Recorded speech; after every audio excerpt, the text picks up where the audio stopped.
I was in my kitchen, arranging a tray of almond butter cookies, their warm, nutty scent filling the air, when I heard the familiar purr of Zoe's car pulling into the driveway.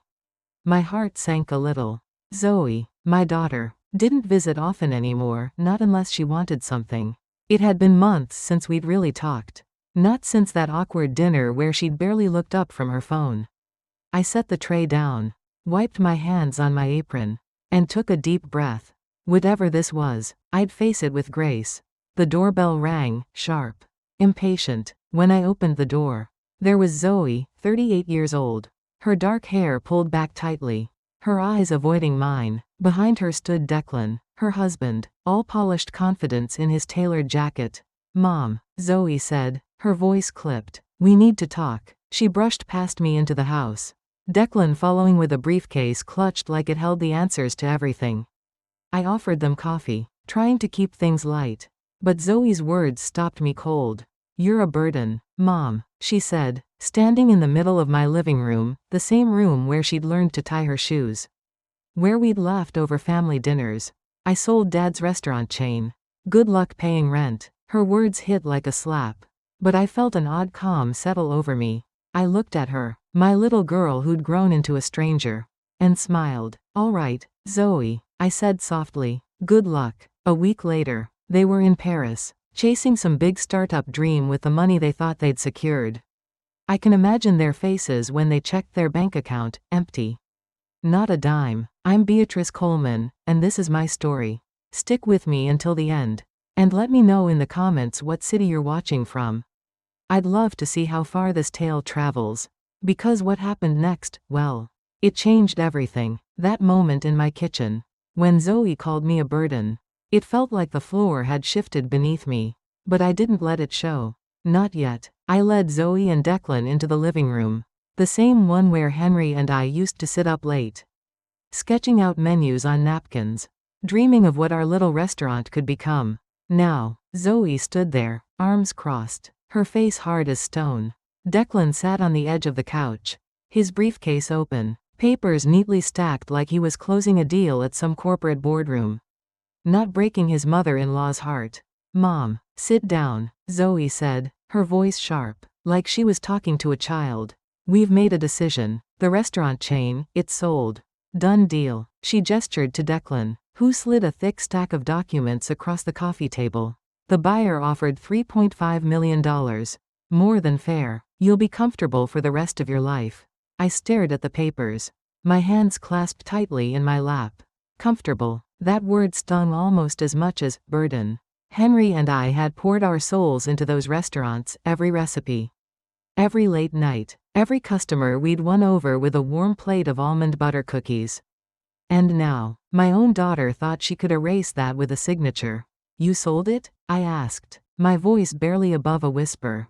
"Without even talking to me?" Zoe rolled her eyes. "Mom, you haven't been yourself since Dad died. You're 67. You forget things, appointments, bills. Last week, you called me twice about the same delivery order. The restaurants need someone who can keep up." Declan nodded, his lips curling into a smug little smile. "The industry's changed, Beatrice," he said, like he was explaining something to a slow learner. "Online ordering, social media marketing, automation. You don't get it. We did this to protect you." Protect me. I wanted to laugh, but my throat felt too tight. I thought of Henry, how he'd always trusted me to handle the numbers, the contracts, the big ideas behind our success. Zoe didn't know any of that. She'd only ever seen her father's charm, not the woman who'd built the foundation. "I'm still the majority owner," I said, my voice steadier now. Henry left me his share. Declan leaned forward, his tone patronizing. "Beatrice, you haven't stepped foot in the main office in 4 years. Not since Henry's heart gave out. You're not running things anymore. Zoe's been handling everything, meetings, vendors, payroll." Zoe chimed in, her words cutting deeper. "You're a burden, Mom, to the business, to me. You call me constantly, asking questions you should know the answers to. It's embarrassing." The staff talk. I felt something crack inside me, not break. Just crack, like a dam holding back a flood. Embarrassing. My daughter was embarrassed by me. The woman who'd taught her how to knead dough. Who'd stayed up nights helping her with homework? Who'd cheered at every school play? I looked at her, searching for a trace of that little girl. But all I saw was impatience. And maybe a flicker of guilt she was trying hard to hide. Sign here, Declan said, pushing the papers closer. It's for the best. You can retire. Enjoy your garden. Maybe join that book club you're always talking about. His voice dripped with fake kindness. The kind that makes your skin crawl. Zoe didn't even look at me. Just stared at the floor. Her jaw tight. I took the pen. My hand steady despite the storm in my chest. I signed where they pointed. My signature neat and deliberate. Zoe's eyes flicked up. Surprised. She'd expected a fight. Tears. Maybe a plea. But I just handed the pen back and stood. Anything else? I asked. My voice calm. Almost too calm. Declan snapped his briefcase shut. That's it. The money will be in your account by next week. You're set. Zoe hesitated, then added, we're doing this for you. Mom, you'll see. They were out the door before I could respond.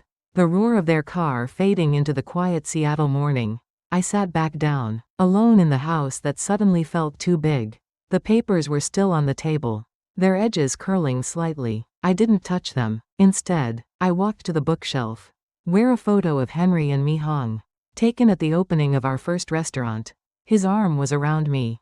Both of us smiling, full of hope. I traced his face with my finger. You'd be proud of me. Henry, I whispered. I saw this coming. You see, Zoe and Declan thought they'd sold everything, our life's work. Our legacy. They thought they'd left me with nothing but a bank account and a pat on the head. But they were wrong. I'd been preparing for this moment for years.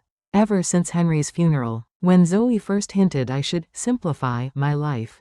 They didn't know about the Pacific Trust. Or the real value of what we'd built. And they were about to find out.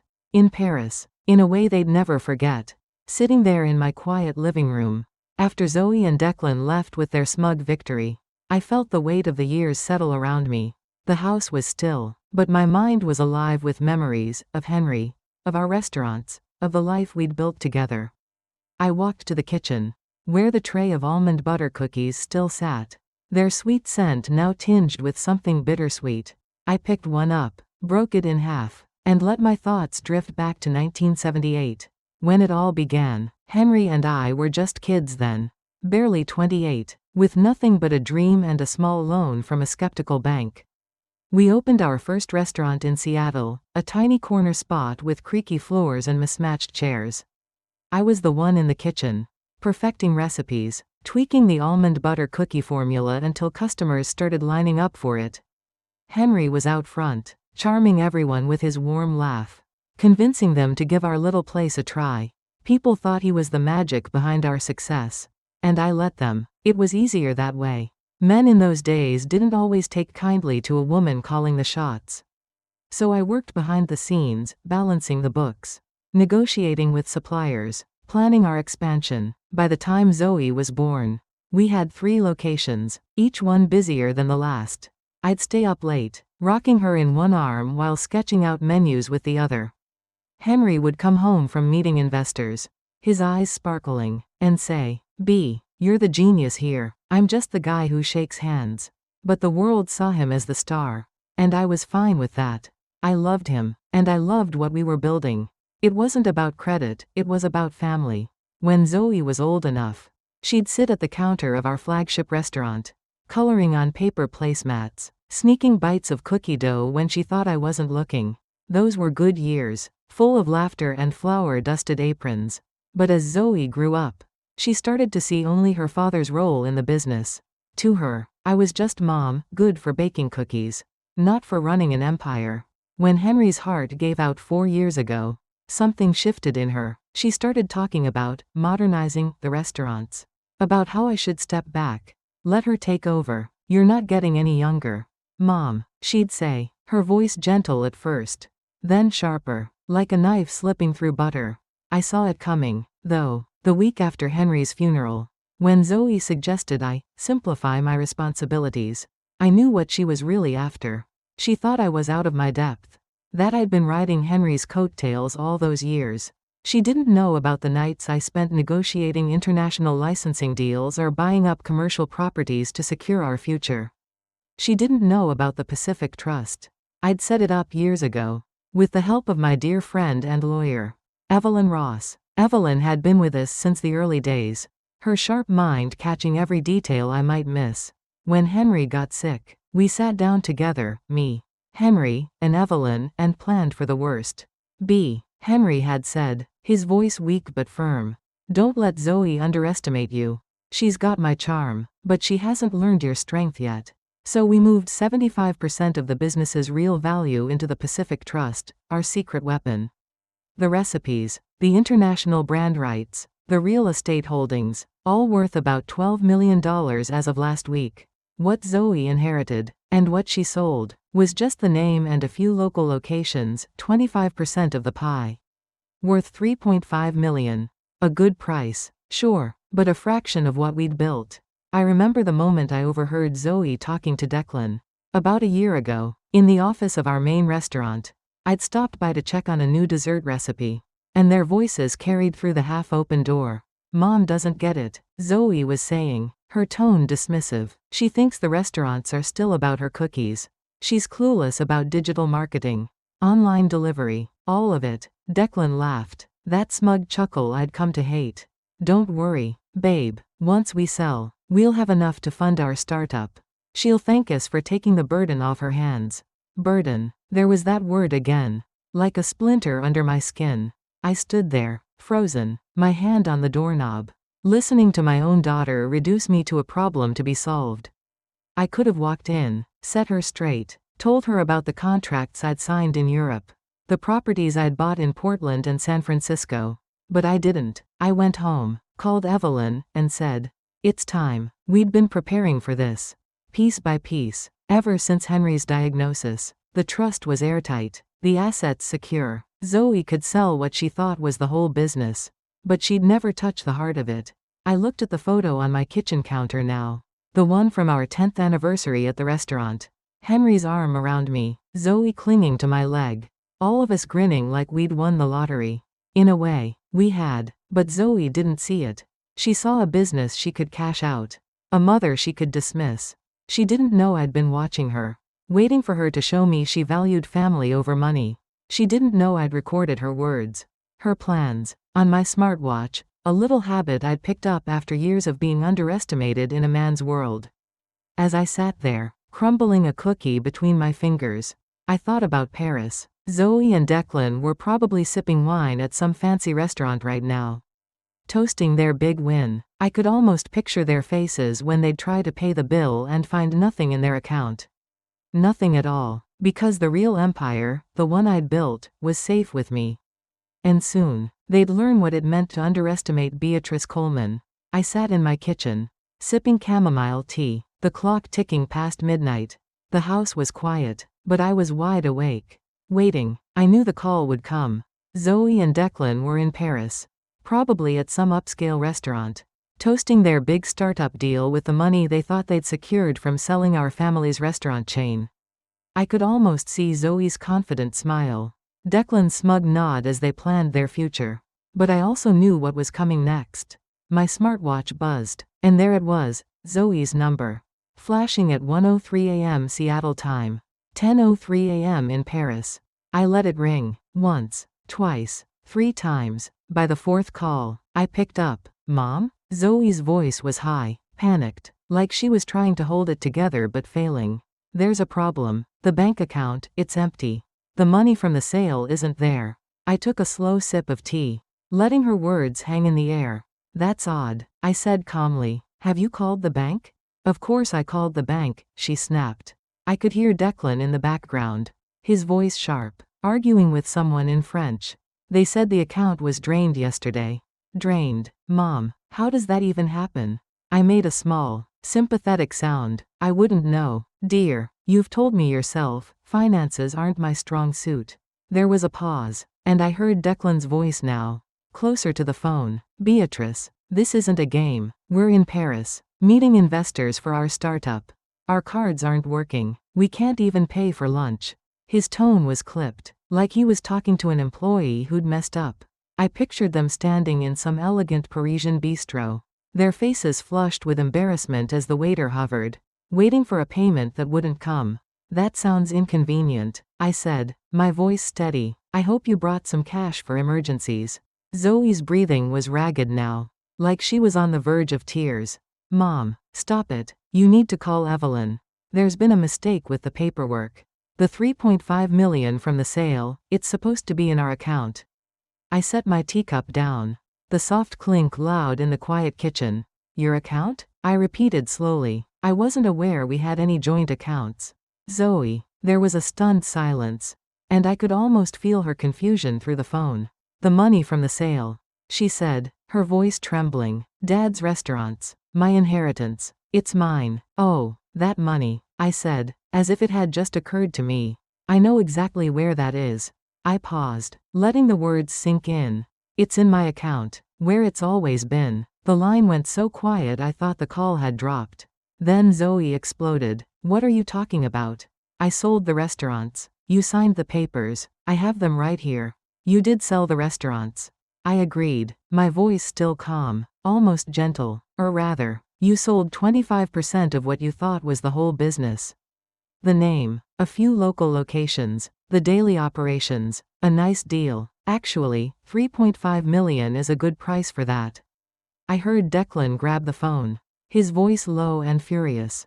Beatrice, this is insane. You can't do this. The restaurants were Henry's. They're Zoe's now. I stood up, walking to the window where the first light of dawn was starting to touch the sky. The restaurant name was Henry's. Yes, I said, and the local operations, the staff payroll, the leases in Seattle, those were Zoe's to sell. But the real value? The recipes, the international brand rights, the commercial properties in Portland and San Francisco? Those were always mine. Declan's voice faltered. What are you saying? I could hear Zoe in the background, her voice rising. What is she saying? Declan? What's going on? I took a deep breath, the weight of years lifting off my shoulders. I'm saying you sold a shell. Dear, the Pacific Trust holds 75% of the business's true value, $12 million. Last I checked. The patents on our recipes, the global licensing deals, the real estate. You didn't sell those, because you didn't know they existed. There was a clatter, like someone had dropped the phone. Zoe's voice came back, shrill with panic. You're lying. You can't do this. You're my mother. I felt a pang in my chest. But I pushed it down. Yes, I'm your mother, I said softly, which is why it hurt so much when you called me a burden. When you sold what you thought was my life's work without even asking me. You planned this, Declan said, his voice shaking now, whether from anger or fear. I couldn't tell. You set us up. I shook my head, though they couldn't see me. I prepared for it. I corrected. There's a difference. I hoped you'd prove me wrong. Zoe, I hoped you'd show me you valued our family more than the money. But you didn't. I heard Zoe sobbing now, her words muffled. We're stuck here, Mom. The investors are waiting. We can't pay for anything. What are we supposed to do? I looked out at the sunrise, the sky turning pink and gold. You're both so capable, I said, my voice steady but not unkind. Surely a little problem like being stranded in Paris is nothing for people who know the restaurant business better than I do. Mom, please. Zoe's voice broke. I made a mistake. Just tell me how to fix this. For a moment, I felt that old pull, the urge to rescue her. To make it all better. Like when she was a little girl crying over a scraped knee. But then I remembered her standing in my living room, calling me a burden, dismissing everything I'd built. You can start by figuring out how to get home, I said. Consider it a lesson in independence. Isn't that what you wanted? To be free of your old, useless mother? The line went quiet, except for Zoe's soft crying and Declan's frustrated muttering. I hung up, my hands steady now. My smartwatch showed 6 missed calls already. I figured there'd be plenty more before the day was done. Because what Zoe didn't know, what she was about to learn, was that I'd already started something new. A new chain of restaurants. In Europe, built on the recipes and brand she'd never bothered to understand. And that was just the beginning. Those calls from Paris kept coming, one after another, until my smartwatch showed 23 missed calls by noon. Zoe's voicemails started angry, then desperate, then pleading. Declan's were colder, threatening legal action, but I could hear the panic creeping into his voice. I didn't answer. I'd said what I needed to say. Zoe had to face the consequences of her choices.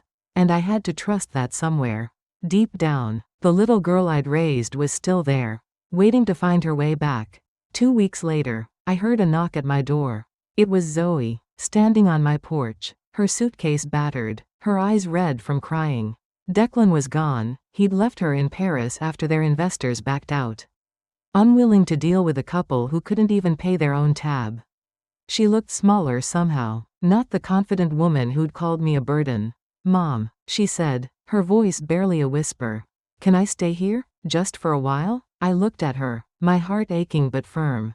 "You can stay," I said, "but there are rules. $50 a week for the spare room. Paid in advance. You'll help with chores, dishes, laundry, the garden. And if you want to be part of the business again, you start at the bottom. No exceptions." Zoe nodded, too tired to argue. "Okay," she said, "I'll do whatever it takes." The next morning, I put her to work at the new restaurant I'd opened in Seattle. Part of the empire I'd started building with the Pacific Trust assets. Zoe wasn't managing anything, she was wiping down tables, taking orders, refilling coffee for customers who'd known her since she was a kid. I watched her from the kitchen. Her hands clumsy at first. Her smile forced. One regular, Mrs. Thompson, who'd been coming to our restaurants for decades, pulled me aside. "Beatrice," she whispered, "Zoe's doing a fine job out there. You must be proud." I smiled, but I wasn't sure yet. Pride would come later, if Zoe earned it. The first month was rough. Zoe grumbled about the work, about the rent, about how unfair it all was. But she paid her $50 every Sunday, even if it meant skipping her fancy lattes. Slowly, I saw changes. She started asking questions about the business, not the big picture stuff she used to pretend she knew, but real questions. "Mom, how do you balance the inventory costs?" she'd ask. Or, "Why do we source flour from that small mill in Oregon?" I answered patiently, remembering how Henry used to say, "You've got a teacher's heart." I wasn't just teaching her about the restaurant, I was teaching her about respect. 3 months in, something shifted. Zoe came to me one evening, her apron still dusted with flour, and said, "I get it now, Mom, why you fought so hard to keep this." Her eyes were clear, no trace of the arrogance I'd seen before. "I thought I was saving you. But I was just greedy. I'm sorry." I wanted to hug her right then, but I held back. "Words are a start," I said. "Show me you mean it." And she did. By the 6th month, Zoe was managing a small section of the restaurant, handling orders with a confidence that wasn't borrowed from anyone else. She'd earned it, table by table, customer by customer. One night, as we closed up, she looked at me and said, "Dad would be proud of you, Mom, not just for the business, but for not giving up on me." I felt a lump in my throat, but I just nodded. "He'd be proud of you too. Zoe, you're finally learning who you are." Then, out of the blue, Declan called. I was in the kitchen, testing a new batch of almond butter cookies, when his number flashed on my phone. Zoe was wiping down counters nearby, and I put it on speaker. "Beatrice," he said, his voice softer than I remembered, "I owe you an apology. I pushed Zoe to sell the restaurants. I thought I was smarter than you. And I was wrong." Zoe froze, her rag still in her hand, listening. "I'm sorry, too, Zoe," he went on. "I wasn't good for you. I hope you're doing okay." Zoe looked at me, her eyes steady. "I'm more than okay," she said, her voice firm. "I'm building something real now. With Mom. Good luck, Declan." She hung up, and for the first time in years, I saw my daughter, not the angry woman who'd called me a burden, but the Zoe who used to laugh with me in the kitchen, her hands covered in cookie dough. We didn't talk about Declan after that. Instead, we worked side by side, rebuilding what we'd almost lost. Zoe wasn't just my daughter anymore, she was becoming my partner. Someone who saw me for who I was, not who she'd assumed I'd been. And in that quiet transformation, I found something I hadn't realized I'd lost: peace. 6 months after Zoe came back to Seattle, I stood in the kitchen of our new restaurant in Tacoma, watching her direct the staff with a quiet confidence I hadn't seen in years. She was managing the place now, not because she was my daughter, but because she'd earned it, through early mornings, late nights, and countless plates of almond butter cookies served with a smile. The restaurant was buzzing, filled with customers who'd driven from all over to try the new menu, including a dessert inspired by Henry's favorite recipe, a buttery pecan tart we'd perfected together years ago. I looked around, and for the first time since Henry's death, my heart felt full. This place, this life, felt like home again. Zoe caught my eye from across the room and walked over, wiping her hands on her apron. "Mom," she said, her voice soft, "I was thinking we could add a kids' menu for the weekends. Something simple, maybe mini cookies shaped like stars." I smiled, remembering how she used to beg for star-shaped cookies as a little girl. "That's a great idea," I said. "Run it by the team tomorrow." She nodded, and for a moment, we just stood there, side by side, no words needed. We weren't just mother and daughter anymore, we were partners, rebuilding something stronger than before. Later that evening, as we locked up, Zoe turned to me. "Mom, I need you to know something.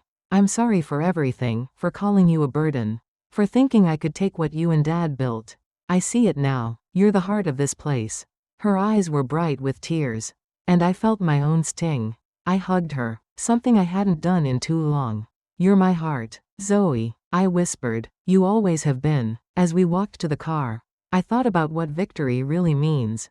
It's not about proving you're right, or holding onto money, or even keeping a business alive. It's about showing someone you love what really matters: respect, trust, family. Zoe had learned that the hard way, and so had I. I'd risked losing her to teach her that respect isn't something you inherit. It's something you earn, day by day, choice by choice. Here's the lesson I've carried with me. Through all the years of building restaurants and raising a daughter, love doesn't mean giving someone everything they want. Sometimes, it means letting them fall, so they can learn to stand. And when they do, when they finally see you for who you are, that's when you know you've built something lasting, not just a business, but a bond that nothing can break. So, tell me, what would you do if you were in my shoes? Have you ever had to fight for respect in your own family? Share your story in the comments, and let me know what city you're watching from. I'd love to hear how far this journey has reached. And if you liked this story, check out 2 more on my channel, they're sure to surprise you. Thank you for staying with me until the end.